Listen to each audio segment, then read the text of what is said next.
So welcome all. स्वागत आहे सगळ्यांचं. So today we are talking about the India's foreign policy and second lesson of our the civics or in other word we say the political science. म्हणजे आपण जे नागरिक शास्त्राचा जो basically अभ्यास आहे त्याच्यातला आपण दुसरा पार्ट म्हणजे भारताच्या परराष्ट्र धोरण किंवा परराष्ट्र धोरणाची वाटचाल त्याबद्दल आपण आज जाणून घेणार आहोत. तर बेसिकली परराष्ट्र धोरण म्हणजे काय का भारताने त्याच्या आजूबाजूचे जे देश आहेत ते किंवा त्यांचं किंवा दुसऱ्या काही अन्य देशांसोबत कशाप्रमाणे एक नातं बनवायचे त्यांनी ट्राय केलं होतं. कशाप्रकारे आपले रिलेशन्स त्यांनी ठेवले. ते त्याबद्दल आपण बोलणार आहोत. ओके.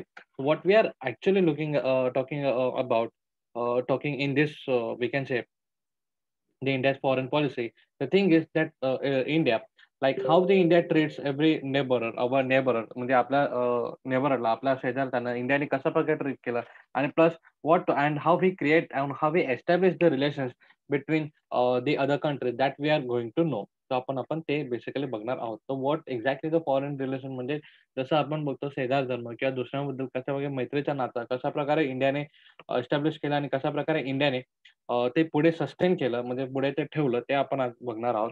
तर see so what is this? So see first thing is like we have got the introduce the national system and its natural and the Cold War in the last century. So बघा basically आपण last सेंचुरीमध्ये जर काही घडामोडी बघितल्या, तर काही घडामोडी बघितलं होतं की आपण बघा एक कोल्ड वॉर जो basically we can say the US आणि रशियामध्ये जो चालू होता तो कोल्ड वॉर आणि प्लस नंतर कशाप्रकारे सोव्हिएत रशियाचे म्हणजे तुकडे होऊन एक रिपब्लिक रशिया असं म्हणजे अनेक अनेक राज्य जे एस्टॅब्लिश झाले.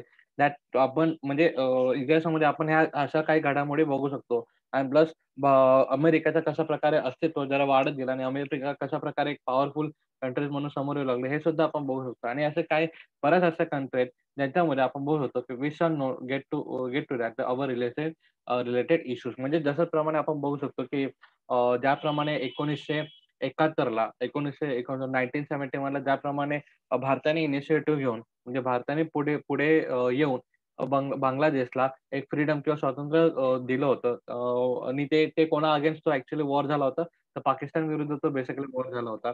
तर हे जे काही गोष्टी होते, तर या गोष्टीमध्ये या घटनेमध्ये काय झालं होतं, की काही-काही जे मुस्लिम्स कंट्रीज होते, की ते लोकं बोलत होते, की हा बेसिकली पाकिस्तानवर अटॅक नसून हा आमच्यावर अटॅक आहे. अशा प्रकारे थोडे धोरण आणि अशा प्रकारचे थोडे कंडिशन्स तेव्हा झाले होते. केव्हा कोणत्या इयरला? तर तो इयर होता 1971. तर असं म्हणजे अशा खूप अशा घटना झाल्या होत्या, की जेणेकरून कुठे ना कुठे भारताचे जे रिलेशन्स आहेत, म्हणजे दुसऱ्या राष्ट्रासोबत जे असणारे जे रिलेशन्स आहेत, जो इव्हन दो इस्रायल इराण जो आपला खूप असा मैत्री देश आहे इराण जो आपण बघायला गेलो तर जनरली आपण इराण आणि भारताचा जर इतिहास बघितला, तर तो खूप असा मैत्रीपूर्ण इतिहास आहे. पण त्यामध्ये सुद्धा कुठे ना कुठे या वॉरमध्ये किंवा या घटनामध्ये कुठे ना कुठे एक भेदभाव किंवा कुठे ना कुठे दुरावा बेसिकली निर्माण झालेला आपण बघू शकतो. तर तेच इंडियाने किंवा भारताने कशाप्रमाणे समोर येऊन ते कशाप्रमाणे सस्टेन केलं आणि कशाप्रमाणे पुढे सक्सेसफुली नेलं चांगल्या टर्ममध्ये. म्हणजे जसं बघा कोणत्या 2 मित्रामध्ये झगडा झाला असेल, तर त्याला एकाला तरी मित्राला पुढे येऊन तो जो झगडा मिटवून तो तो झगडा मिटवून त्यांचं जे मैत्रीपूर्ण जे नातं आहे, ते पुढे आपल्याला न्यावं लागतं. तर अशा प्रकारचे सिनेरियोज अशा प्रकारच्या घटना झालेल्या बेसिकली आपण बघू शकतो. So this is the thing आणि ह्याबद्दलच आपण आता बोलणार आहोत, की भारताच्या परराष्ट्र धोरणाचे वाटचाल. तर परराष्ट्र धोरण म्हणजे फॉरेन पॉलिसीज कशाप्रमाणे एस्टॅब्लिश झाले, कशाप्रमाणे पुढे-पुढे गेले, that we are looking for. Okay. So see the first point we have that is foreign policy. The meanings and the importance. तर फॉरेन पॉलिसी म्हणजे भारताचे परराष्ट्र धोरण परराष्ट्र नाते किंवा धोरण म्हणजेच काय ते आपण आता बघणार आहोत. तर बघा अर्थ आणि महत्त्व. So the meaning and the importance. All the countries are the members of the international system. So we have already studied that none of these countries is completely self-reliant and hence they are at the mutual independence in the international system. Only in the independence should not be should not be of benefit of the few countries. Now efforts needs to be made to ensure that the benefits every nation. So each country had decided the nation with which it should be friendly, and then in which the bloc it should participate or what position it should take in the international relations. तर हे आपण बोलणार आहोत. तर बघा या इथपर्यंत आपण आता वाक्य बोलूया. त्या वाक्याबद्दल आपण पुढे-पुढे बघूया. तर बेसिकली ते आपल्याला काय सांगतात ते? आपण या वाक्यावरून आपल्याला काय कळतं, की what is the meaning of the foreign policy? तर फॉरेन पॉलिसीचा मीनिंग कसं आहे, की बघा if we talk about any country, if we talk about any country, if we talk about China, if we talk about India, जर आपण USA, आपण basically ह्या 3 आणि रशिया, जर ह्या 3, 4, 5 कंट्रीवर जर आपण लक्ष दिलं, जपान आपण जे बोलत होतो किंवा युरोप वगैरे, तर हे काही कंट्रीज आहेत. हे काही कंट्रीज कशा आहेत, तर हे काही कंट्रीज अशा आहेत, की जे बेसिकली कोणत्या ना कोणत्या ह्याच्यामध्ये कशामध्ये आपण बोलतो ओके. ऑलराइट. सो साउंड थोडा आवाज ब्रेक होईल. ओके.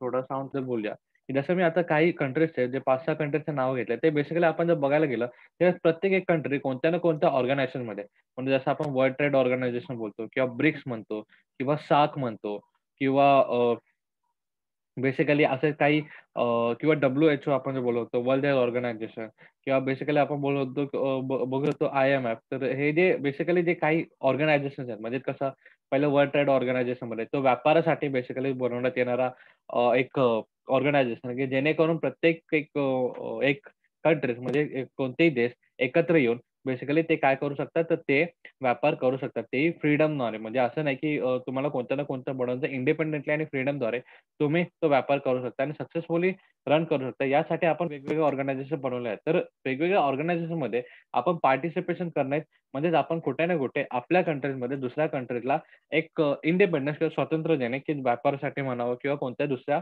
कारणास्तव राइट. तर आणि ह्या ऑर्गनायझेशनमध्ये ॲड होणं त्याचं कारण कसं असतं? कारण बघा फर्स्ट थिंग इज की no country is fully sufficient.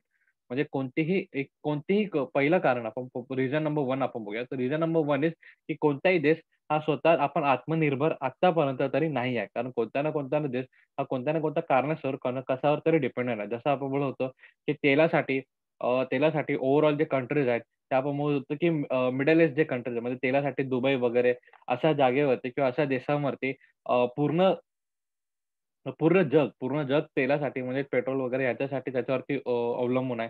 त्याच्यानंतर आपण बघतो फूडसाठी इंडियाकडे किंवा चायनाकडे अशा जो कंट्रीमध्ये अवलंबून असते फूडसाठी म्हणजे जेवणासाठी, धान्यासाठी बेसिकली.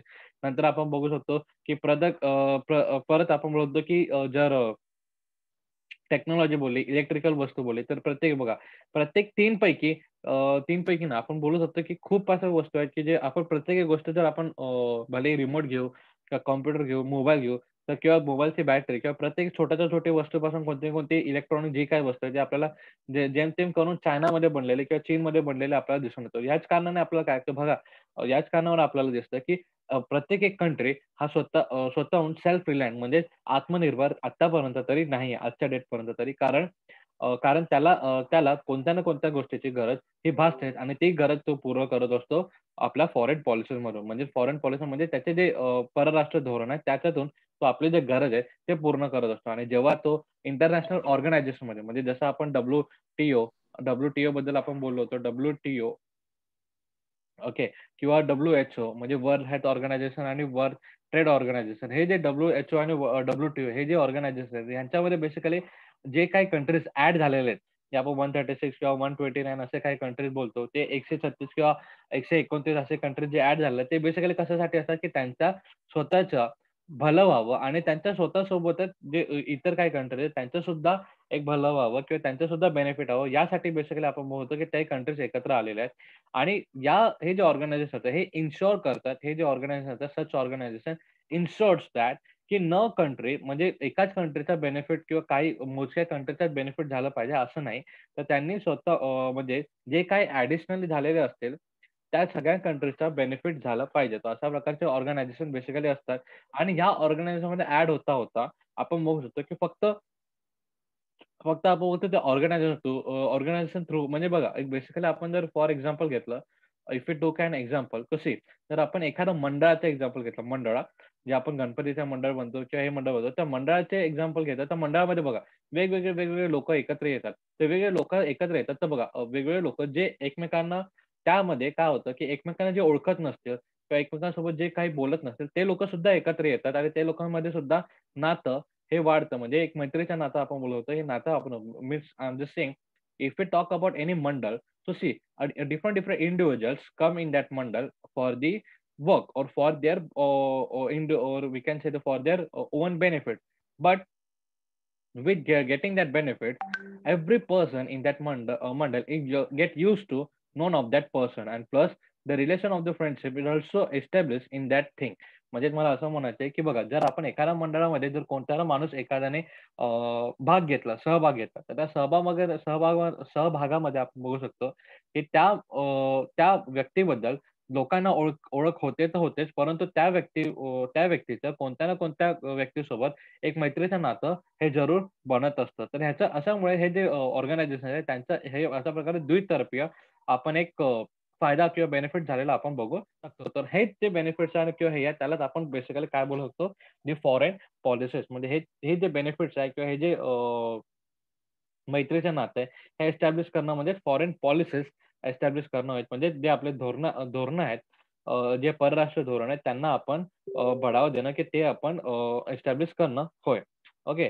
तर आता पुढे बघूया त्याचं महत्त्व. महत्त्व काय आहे तर बघा, such decisions should be made thoughtfully, and this theoretical framework in which such decisions are taken called the foreign policies. तर बघा, तर तेच मी जसं म्हणलं नातं कसं बनलं पाहिजे किंवा बेसिकली ती जी फ्रेंडशिप आहे ते कसे बनले पाहिजे आणि त्याच्यामध्ये काय डिसिजन्स वगैरे घेतले पाहिजे, that we called as the foreign policies. And every sovereign and independent country decides its own foreign policy. Hence, it's discipline in the international policies. We studied the international relations between the nations, and the foreign policies has the important places. म्हणजे बघा, ह्याच्यामध्ये आपल्याला कळतं की हे एक तर पहिली गोष्ट आपण बघितली की फॉरेन पॉलिसीज म्हणजे काय त्याबद्दल आपण कळून घेतलं. आता फॉरेन पॉलिसीचं महत्त्व काय? तर बेसिकली महत्त्व हे आहे की या महत्त्वामध्ये आपल्याला महत्त्व हे आहे, की प्रत्येक एक सार्वभौम आणि स्वतंत्र देशाचं सार्वभौमत्व आणि स्वतंत्र देशाचा एक स्वतःचा डिसिजन असतो, की त्याने कोणत्या कंट्रीबद्दल किंवा कोणत्या देशासोबत आपल्याला नातं बनवलं पाहिजे आणि त्याची फॉरेन पॉलिसीज कशी असेल हे प्रत्येक एका कंट्रीला स्वतःची एक इंडिपेंडन्स आहे, की त्याला हवं तसं बघा मैत्री आपण बेसिकली जर बोलतो आपण जे मैत्रीमध्ये कोणते रूल्स वगैरे नसतात किंवा प्रत्येक एका मित्राला आपल्याला एक अधिकार असतो, की आपल्याला कितीपर्यंत मैत्री करायची आहे, की कुठपर्यंत त्याच्यासोबत शेअरिंग करायची किंवा कोणत्या गोष्टी शेअर करायच्या, हे जसं आपण ठरवू शकतो आपलं ओन. त्याचप्रमाणे या फॉरेन पॉलिसीजमध्ये सुद्धा आपण बघू शकतो, की बेसिकली फॉरेन पॉलिसीजला आपण एक एक आयडेंटिफाय पण दिलं होतं, की friendship policy, friendship with other countries त्याला आपण फॉरेन पॉलिसीज सुद्धा बोलवतो, की आणि हे जे फ्रेंडशिप पॉलिसीज असते म्हणजे फॉरेन पॉलिसीज हे फक्त पीसफुल टाईममध्येच नाही, म्हणजे जे सुखाचा काळ आता सध्या चालू आहे, शांततेचा काळ चालू आहे, तर या काळामध्येच नाही, तर एक वॉर झोनमध्ये सुद्धा एक महत्त्वाचं काम करायचा महत्त्वाचं काम करत असते. वॉरमध्ये म्हणजे आता समजा की फॉर एक्झाम्पल जर सपोज आपण इंडिया आणि पाकिस्तानचा जर आपण एक्झाम्पल केला, तर इंडिया आणि पाकिस्तानमध्ये एक पीस पॉलिसीज आहेत. पीस पॉलिसी म्हणजे शांततेमध्ये काय गोष्टी झाल्या पाहिजे आणि कोणत्या व्याप करू शकतो, हे तर आपल्याला एस्टॅब्लिश झालेलं आहे. परंतु वॉरमध्ये म्हणजे की आपल्यामध्ये जर झगडा चालू असेल किंवा आपल्यामध्ये युद्ध चालू असेल, त्या युद्धावेळेस पण आपण कशाप्रकारे वर्ताव असेल आपला त्यांच्याबरोबर आणि त्यांचा आपल्याबरोबर, हे सुद्धा एक ठरलेलं असतं, right? So this is the thing हे जे फॉरेन पॉलिसीज आहे याचप्रमाणे आपण म्हणू शकतो, की एक खूप इम्पोर्टंट पॉलिसीज एक म्हणजे एखाद्या देशाचे एक एक माइंडसेट कसा आहे किंवा एखाद्या देशाचं वर्तणूक कसं आहे, हे सगळं या फॉरेन पॉलिसीजवर आपल्याला एस्टॅब्लिश करू शकतो. फॉर एक्झाम्पल आपण बघू शकतो, for example I am just giving you example. Don't take it as it is. For example आता समजा, की आपण वॉर झोनमध्ये बोललो, की वॉरमध्ये म्हणजेच आपण बोललो, की जर शत्रूचा जर सैनिक आपल्यामध्ये आला लढता-लढता युद्ध काळामध्ये, तर त्याला आपण विचारपूस करून किंवा जास्त हे करून नाही, त्याला जास्त टॉर्चर न करता आपण त्याला वापस पाठवू. परंतु काही कंट्रीजचे असे पण पॉलिसी असू शकतात, काही देशाचे असे पण पॉलिसीज असू शकतात, की जे वॉरमध्ये जर एखादा कंट्री वॉरमध्ये किंवा बेसिकली पीस टाईममध्ये जर कोणता एक सैनिक जर आमच्यामध्ये आला, तर त्यांना आम्ही टॉर्चर करू आणि आम्ही कैदी बनवून घेऊ. अशा प्रकारचे सुद्धा एक पॉलिसीज ठरवू शकतात. तर बेसिकली हे असे जे पॉलिसीज आहेत, ते बेसिकली तो देश, त्या देशाचा माइंडसेट काय त्याच्यावरती आपण म्हणजे बघू शकतो. To know about that we can say the nation. तर बघा, तर international relationship between the nation and the foreign policy has a important take place. म्हणजे जेव्हा पण आपल्याला कोणत्याही एका देशाचं माहिती घ्यायची असेल, तर भारताची आपल्याला माहिती घ्यायची असेल, तर भारताच्या अंतराळमध्ये म्हणजे भारताच्या प्रत्येक एका राज्यामध्ये काय-काय आहे, ही गोष्ट जाणून घेणं ते इम्पोर्टंट आहेच आहे. परंतु भारत हा त्याच्या शेजारी देशासोबत किंवा त्याच्या मित्र देशासोबत कशाप्रमाणे वागतो, हे सुद्धा जाणून घेणं आपल्याला इम्पोर्टंट आहे. So this is why the foreign पॉलिसीजचा मीनिंग आणि इम्पोर्टन्स हे खूप जास्त आहे. Okay. So this is the thing. आता आपण बघितलेलं आहे. आता आपण बघूया नॅशनल इंटरेस्ट. नॅशनल इंटरेस्ट म्हणजे काय? की वी हॅव नॅशनल इंटरेस्ट म्हणजेच आपण बघितलं ना, की राष्ट्रीय हितसंबंध. सो नॅशनल इंटरेस्ट म्हणजे प्रत्येक एका जसं आपण बघितलेलो जसं we have seen that foreign policies can be established by the every sovereign and we can say the independent country decided its own foreign policy or foreign policy can be established by the every sovereign and the independent country. म्हणजे काय की हे जे परराष्ट्र धोरण आहे किंवा परराष्ट्र धोरण आहे, हे कसं काय एस्टॅब्लिश होतं तर परराष्ट्र धोरण हे बेसिकली प्रत्येक राष्ट्रीय म्हणजे प्रत्येक स्वतंत्र व सार्वभौम राष्ट्र आपापले धोरण आपापल्या गरजेनुसार किंवा आपापल्या इच्छेनुसार ठरवू शकतो. So this is the thing आपण बघू शकतो. लेट्स से आता त्याच्यामध्येच आपण काय नॅशनल इंटरेस्ट म्हणजे कोणत्या देशाला कशाची गरज आहे आणि त्याचे कोणते संबंध कोणत्या देशासोबत राहील हे सुद्धा त्याच्या गरजेवर आपण डिपेंडन्स असलेलं आपण बघू शकतो. So let's we will get to know about that thing, the national interest. So we have briefly understood that what foreign policies mean. The national interest and national foreign policies are close connected to each other. म्हणजे यांनी काय सांगितलं की national interest म्हणजे देशाचा किंवा त्या राष्ट्राचा हितसंबंध, राष्ट्रीय हितसंबंध आणि त्याचे धोरण म्हणजे म्हणजे आपण बोलतो परराष्ट्र धोरण हे कुठे ना कुठे एकामेकांसोबत कनेक्टेड असतील. तर बघा फॉर एक्झाम्पल आता मी तुम्हाला सांगतो की एक्झाम्पल फॉर एक्झाम्पल माझ्या एक आपण बाजारामध्ये जातो. बाजारामध्ये जातो आणि बाजारामध्ये म्हणजे आपल्याला की अनेक भाजीवाले दिसतात. तर कोणाकडे भेंडी असते, कोणाकडे भेंडी हां, मी इथं बी घेतो. हां, कोणाकडे भेंडी असते, कोणाकडे वांगी असते, कोणाकडे बेसिकली आपण बोलतो की मेथी असणार, राइट? सो फॉर एक्झाम्पल देतो हां. बट द थिंग इज आपल्याकडे म्हणजे एखादा व्यक्ती आहे त्याच्याकडे भेंडी पण आहे आणि त्याच्याकडे मेथी पण आहे. तर तो बेसिकली काय करेल? वांगे विकत घेईल, बरोबर. तर तो या दोघांकडे जाईल का? The answer is no. तो काय करेल फक्त वांगेवाला जो आहे, त्या वांगेवाला जो भाजीवाला आहे त्याच्याकडे जाईल. तो दिस एक्झाम्पल आणि त्याच्यासोबत थोडे व्यवहार करेल, राइट? सो असं नाही की तो ह्यांच्यासोबत काही बोलणार नाही. ह्यांच्यासोबतही बोलेल, बट त्याचा जो व्यवहार मेनली काय चालेल, तो वांग्यांसोबत चालेल. त्याचप्रमाणे आपण फॉर एक्झाम्पल आपण घेतलेलं आहे. So this is how the foreign policies actually work. So foreign policy actually works म्हणजे काय, की इफ सपोज एखादी कंट्री आपल्याला इलेक्ट्रॉनिक्स प्रोव्हाईड करते, एखादी कंट्री आपल्याला ॲग्रीकल्चर प्रॉडक्ट प्रोव्हाईड करते किंवा एखादी कंट्री आपल्याला मेडिकल फॅसिलिटीज प्रोव्हाईड करते. तर हे जे तिन्ही गोष्ट जे आपल्याला अति आवश्यक आहेत. परंतु आता सध्याची गरज जर आता असं बघितलं, आता कोविड टाईममध्ये आपल्याला मेडिकल फॅसिलिटीजची गरज जास्त आहे. तर आपण मेडिकल फॅसिलिटीज किंवा मेडिकल इक्विपमेंट ज्याच्याकडून आपल्याला जास्तीत जास्त भेटत होतं, त्या कंट्रीसोबत आपण जरा संबंध जास्त बनवू. So this is the thing. The national interest is the one of the or national interest and the foreign policies are interconnected with each other. कारण हेच एक बेसिकली आहे, की बघा म्हणजे मेडिकल फॅसिलिटीमध्ये बघा, की जर आपल्याला औषधं वगैरे कोणाकडून हवे असतील जास्तीत जास्त कोणत्या देशाकडून, तर आपण बेसिकली जसं आता कोविड टाईम चालू आहे, तर कोविडमध्ये आपल्याला मेडिकल फॅसिलिटीज असणं आवश्यक आहे. यासाठीच आपल्या देशामध्ये बघा, आपल्या देशामध्ये मेडिकल फॅसिलिटीज जर चांगली नाहीये किंवा आपण म्हणू शकतो, की मेडिकल फॅसिलिटी एवढी उत्कृष्ट नाही. म्हणून आपण ती उत्कृष्ट मेडिकल फॅसिलिटी जमा करण्यासाठी आपण समजा आपण चायना किंवा जर्मन किंवा फ्रान्स किंवा यूएस अशा सारख्या जे कंट्रीज आहेत ज्यांनी त्यांची मेडिकल फॅसिलिटीज टॉपला आहे. त्या मेडिकल फॅसिलिटीज किंवा त्या कंट्रीकडून आपण मेडिकल फॅसिलिटीज इक्विप करायच्या म्हणजे मेडिकल फॅसिलिटीज आपण जमवायचा, घ्यायचा ट्राय करत असतो. दिस इज द थिंग. तर नॅशनल इंटरेस्ट म्हणजे हितसंबंध कशामध्ये आहेत आपल्या त्यानुसार सुद्धा आपण फॉरेन पॉलिसी नेहमी डिझाइन करत असतो. जर समजा एखाद्या गोष्टीची आपल्याला गरज नाहीये आणि ती जर एखादी गोष्ट एखादी सपोज की जर भारताला समजा फॉर एक्झाम्पल भारताला जर आता तेलाची गरज नसेल म्हणजे पेट्रोलची गरज नसेल, तर पेट्रोल देणाऱ्या कंट्रीबरोबर तो आपला संबंध वाढवेल का? तर आन्सर इज नो. कुठे ना कुठे तर तो तेवढा म्हणजे असं नाही की संबंध नसणार नाही. कुठे ना कुठे तो आपला थोडा संबंध कमी करायचा किंवा जे पॉलिसीज आहेत ते थोडं चेंज करून जेणेकरून त्याला पेट्रोलची आपण बोलतो की कमीत कमी गरज भासू शकेल. तर अशा प्रकारचे scenarios just giving you example don't take it as it is. म्हणजे जे एक्झाम्पल मी तुम्हाला दिलं ते वाले बोलतोय मी. ओके. सो कारण भारताला तेलाची तर पेट्रोलची तर गरज आहेच आहे. प्लस मेडिकल फॅसिलिटीज आणि बाकी सगळं ॲग्रीकल्चर ह्यात त्याची पण गरज आहे. Okay. So this is the thing. आता बघूया the national interest is fostered through the foreign policy. Therefore, before the studying the foreign policies, we need to understand the meaning of and the significance of the national interest.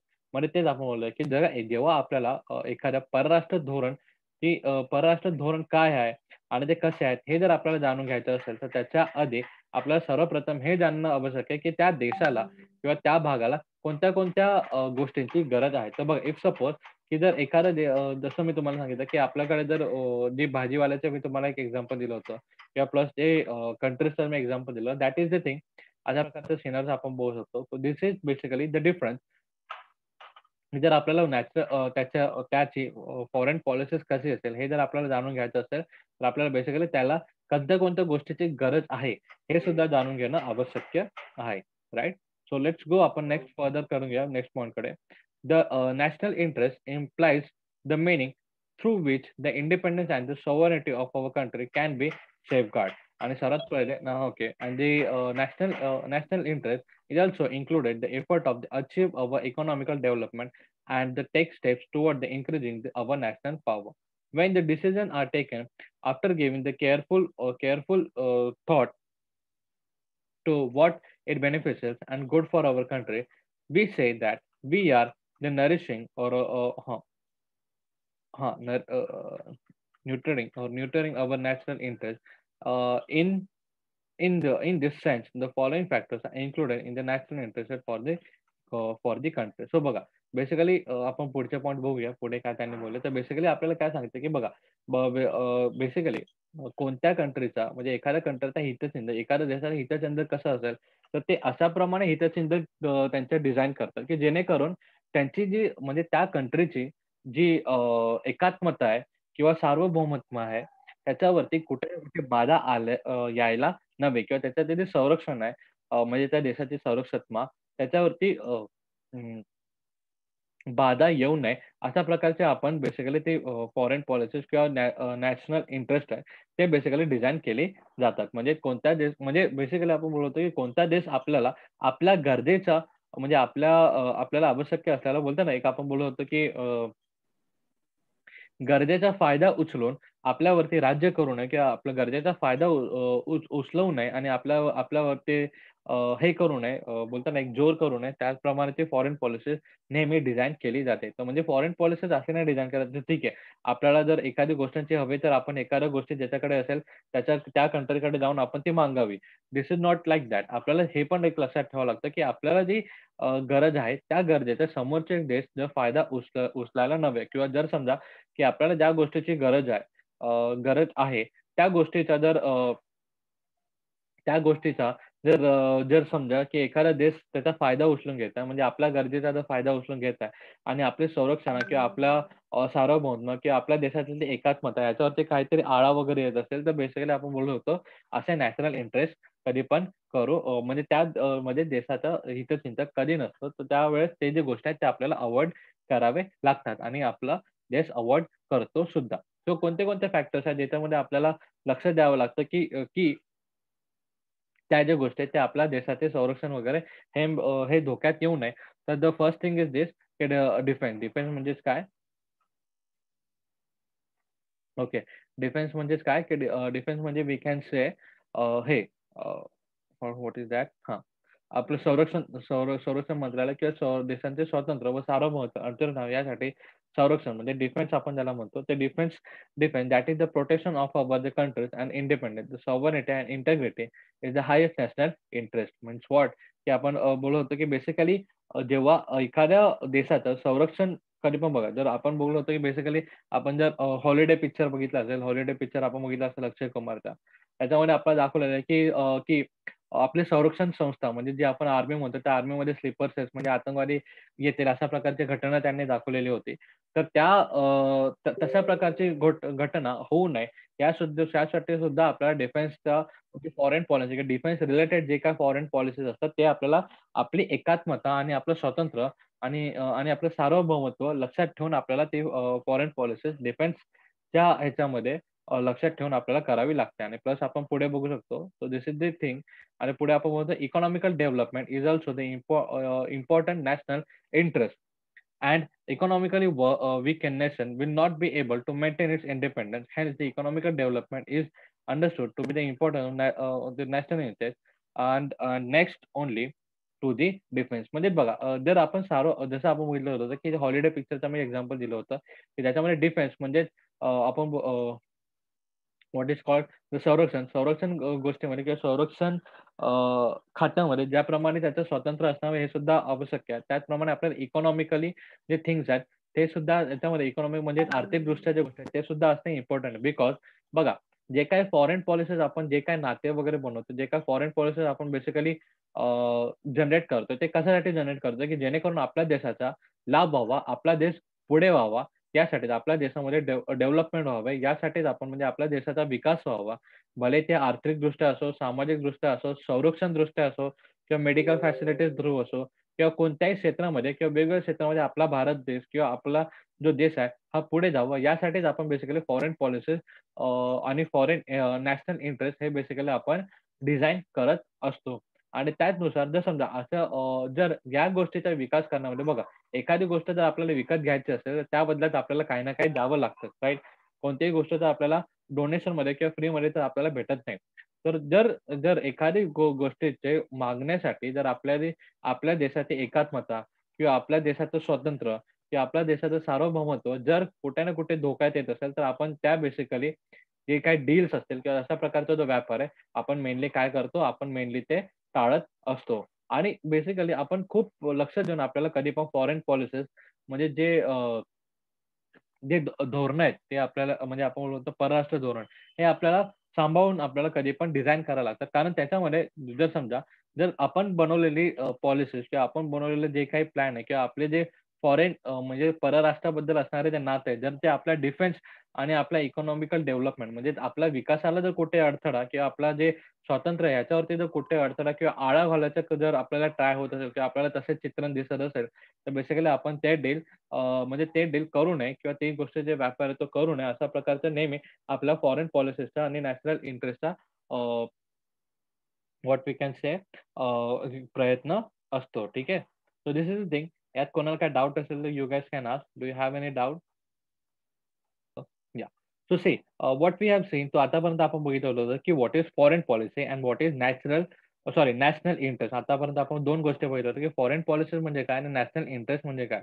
तर आता आपण next बघणार आहोत, की हे जे वेगवेगळ्या ज्या गोष्टी आपण आतापर्यंत बघितलं होतं, त्यांचं इंटरकनेक्शन कसं आणि काय-काय गोष्टी आहेत, त्यांच्याबद्दल आपण पुन्हा एकदा माहिती घेणार आहोत. जसं आपण ऑलरेडी घेतलेलं आहे, की बघा इकॉनॉमिकल्स अँड डिफेन्स म्हणजे काय, की संरक्षण आणि जे आर्थिकदृष्ट्या जे स्वातंत्र्य आहे, ते आपलं कुठे ना कुठे सुरक्षित राहावं ह्याचाच ज्यावेळेस आपण नेहमी विचार करत असतो, आपले परराष्ट्र धोरण मांडण्यासाठी म्हणजे जे आपले फॉरेन पॉलिसीज जमा करण्यासाठी आपण नेहमी ह्या 2 गोष्टीचा विचार करत असतो. त्याच गोष्टीचा आपण ओके जसं आपण एक्झाम्पल बघितलं तेच आपण पुढे घेणार आहोत, की पुन्हा foreign policy and national interest किंवा नॅशनल इंटरेस्ट कशाप्रमाणे आपण पुढे बघू शकतो. So see let's go the thing is the foreign policy is drawn up the foster the national interest and of defence and economical development.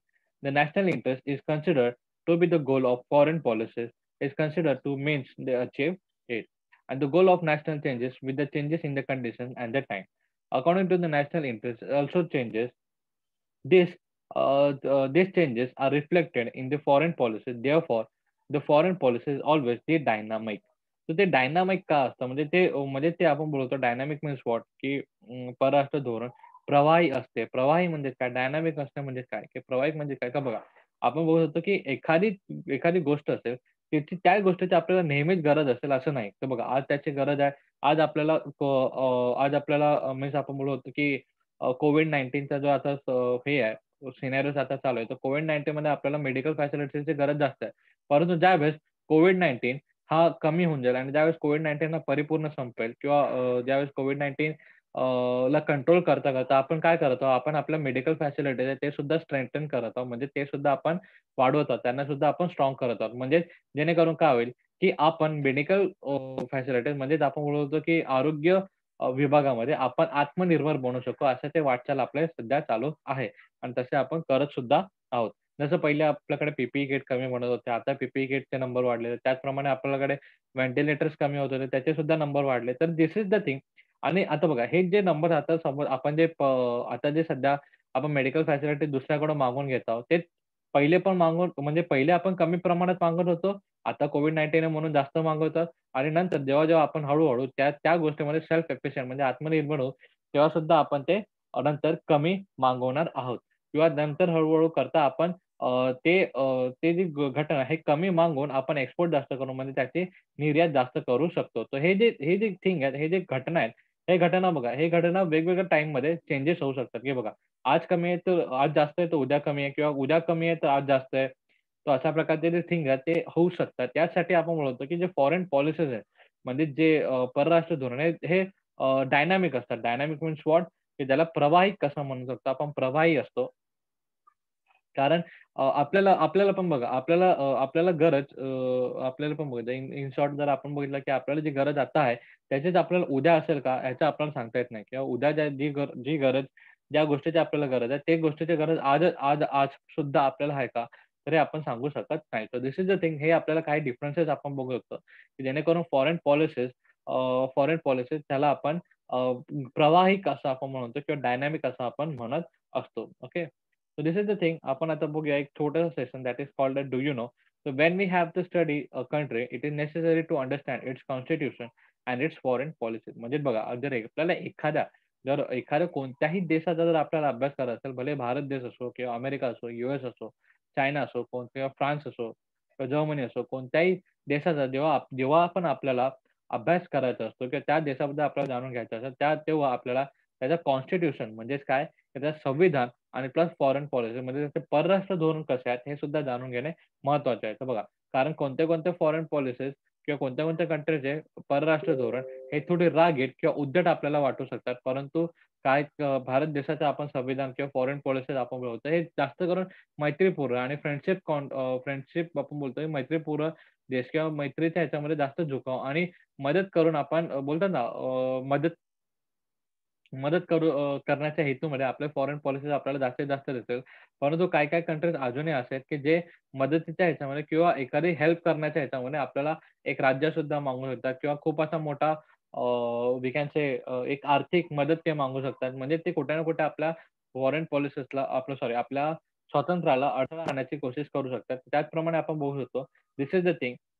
त्याचसाठी आपल्याला ज्या पण कंट्रीचं जर आपल्याला महत्त्व जाणून घ्यायचं आहे किंवा त्या कंट्रीचे आपल्याला माहिती जाणून घ्यायची असेल तर त्याचे फॉरेन पॉलिसीज आणि कॉन्स्टिट्यूशन म्हणजे संविधान हे जाणून घेणे अतिशय महत्त्वाचं आहे. ठीक आहे. यात कोणाला काही डाउट असेल you guys can ask. Do you have any doubt? Anyone? No, sir. Okay, good. So here is the thing